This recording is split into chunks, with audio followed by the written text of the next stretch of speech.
Good afternoon, everyone. Welcome to my studio. I'm Virginia Killmore. Today is Technique Tuesday, and hopefully you caught me earlier today at 10:30, my Coffee and Cards live event. I'd like to continue that every Tuesday, and so starting next week, I won't be having the 1 p.m.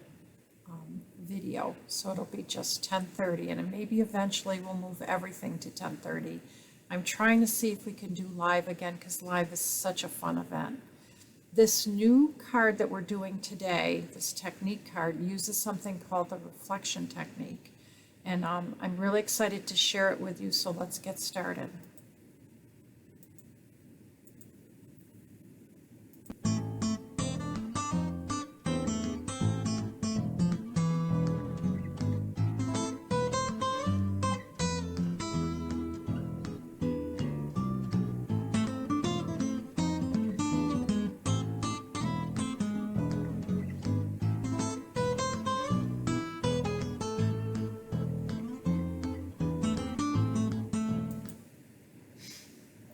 So this is the reflection card. You can see the reflection here in the lake of the setting sun. I love the stamp set. It's called Campology.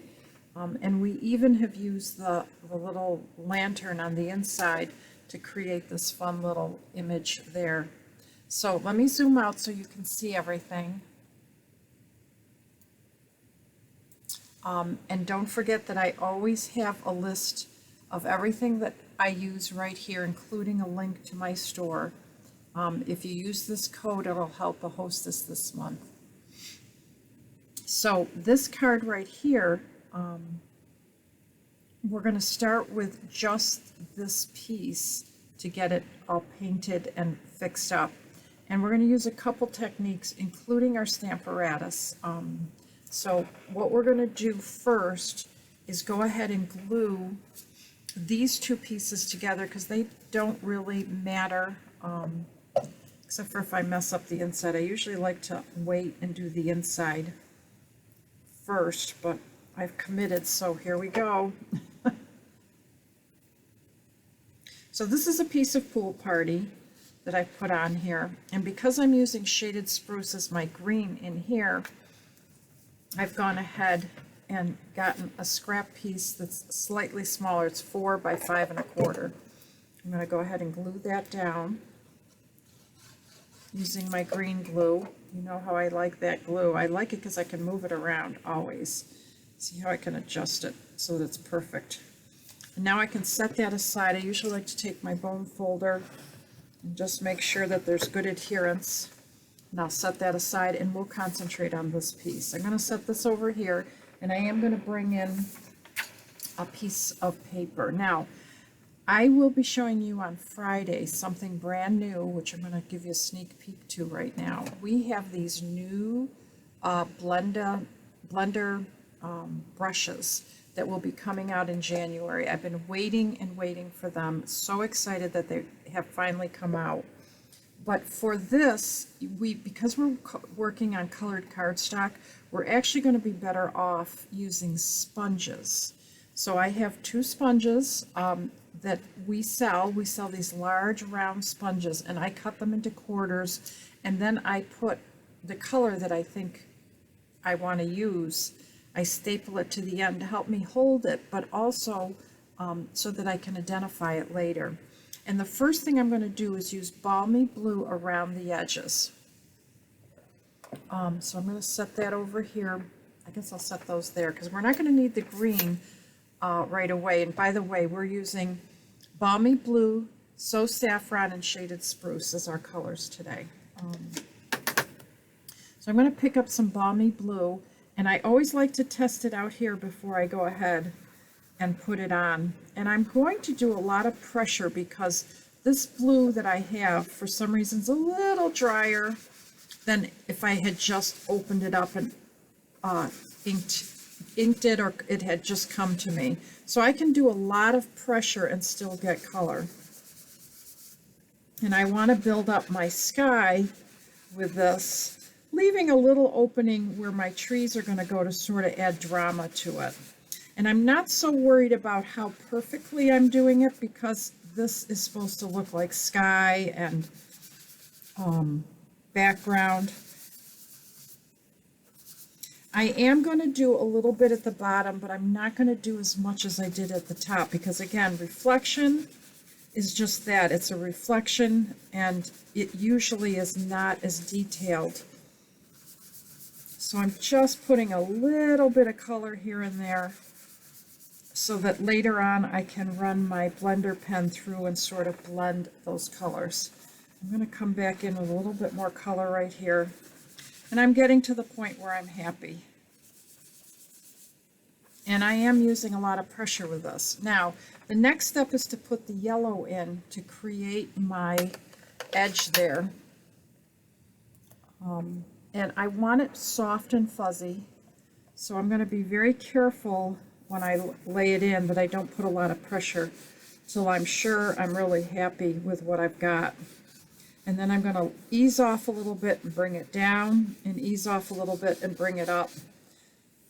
And then keep adding more color on top of that. I'm trying to create that feeling of just as the sun is setting or is coming up, early dawn. I don't want it too dark, and I think I'm pretty happy with that. I could go ahead and stamp my sentiment, but I'm not going to for a reason, because I'm going to be working into that with a blender pen. So now what I'm going to do is bring in my Stamparatus, and I'm using my Stamparatus to get very good stamp coverage on my stamp. I find that sometimes when I'm first trying to stamp something like this, sometimes the first time I stamp it, it's not quite dark enough for me. So I'm going to go ahead and set it up like this with my weights on here. Just make sure that I can come right in where I want it. I like that as my base. I'm going to move it down just a tad because I want my base a little higher. Yep. Okay, I like that. And now we just got to make sure it's nice and straight. And I can go ahead and ink my stamp, the trees.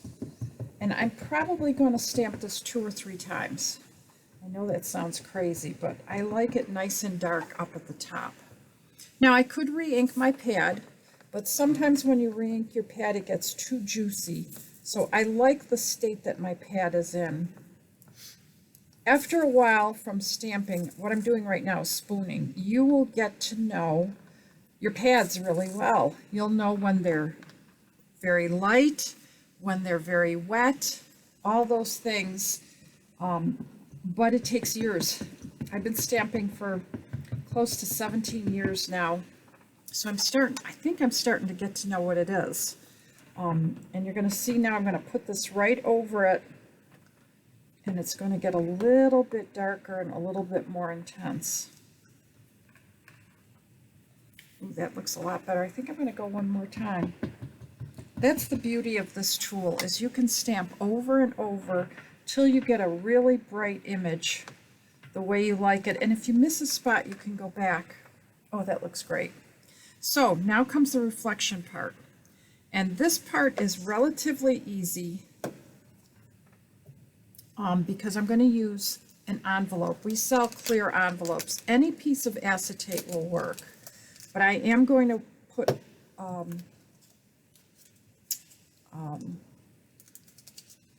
magnet on it so that when I stamp it, it doesn't move, because one of the problems with acetate is if it moves, it makes an ugly mess.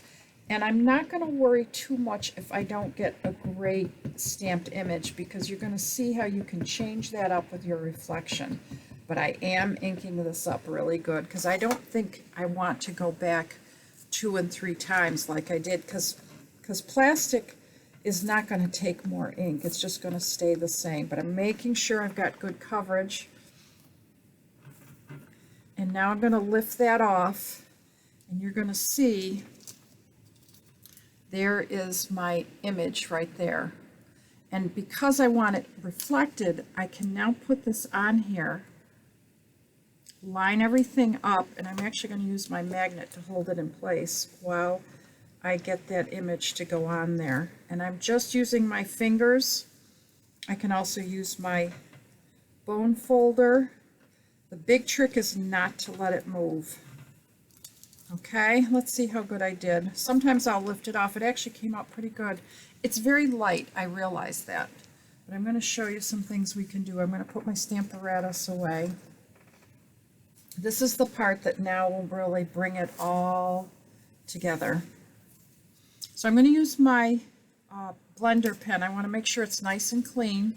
And I'm just going to run it across here to sort of create my ground. You see I'm creating sort of what looks like the base. And then I can just sort of run it through here to create those ripples in the water. I hope you can see that. I'm going to zoom in a little bit so you can see what I did.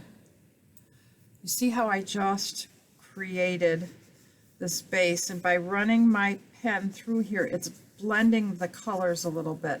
Don't overdo it, just a little bit is plenty, and that's it. Now I'm ready for my sentiment, which is happy trails.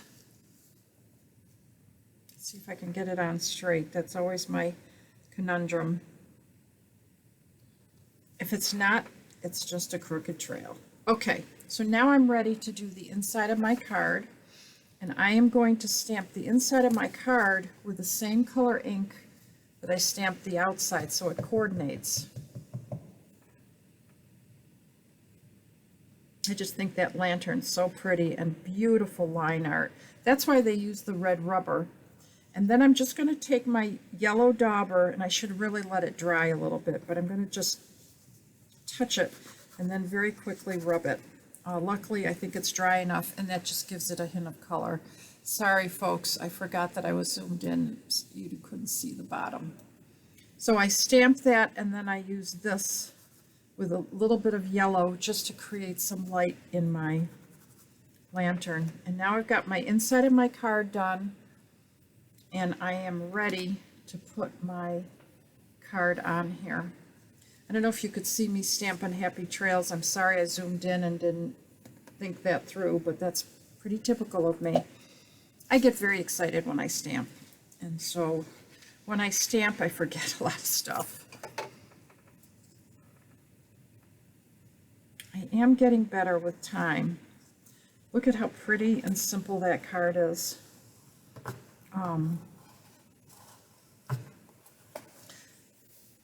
Very simple card, very elegant. It speaks for itself, and it doesn't need much else. I just want to remind you that this catalog will only be good through the end of December, so we're starting to get to the end of its life. So if there's something in there that you want, this is the time to order it. I hope you've enjoyed today, and I look forward to seeing you tomorrow. I'll have another great card for you tomorrow. Have a great afternoon. See you tomorrow.